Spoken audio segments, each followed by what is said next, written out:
StayGo USB-C hub by 12 South. Got this for my MacBook Pro. Let's look on the other side. Those connections.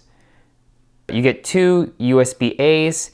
You get one USB-A with power, so that's a total of 3 USB-As.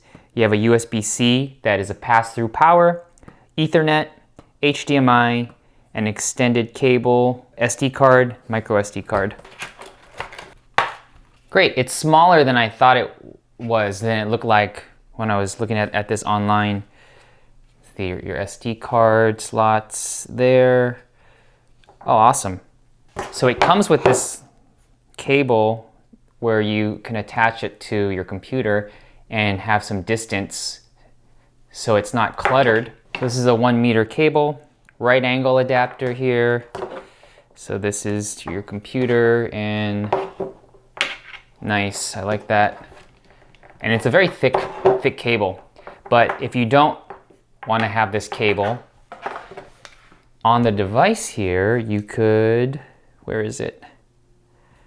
How do you get that out of there?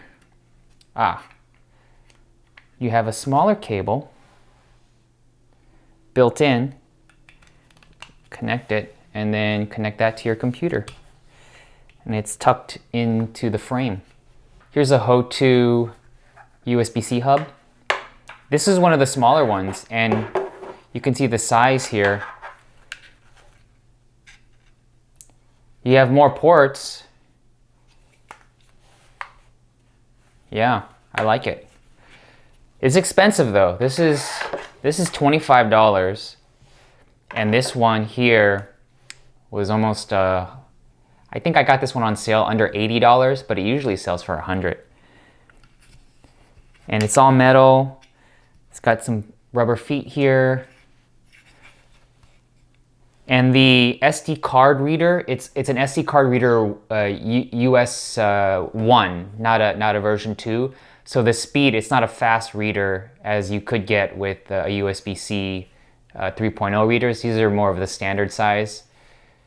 It's not a speed reader, but yeah, great. I like it so far.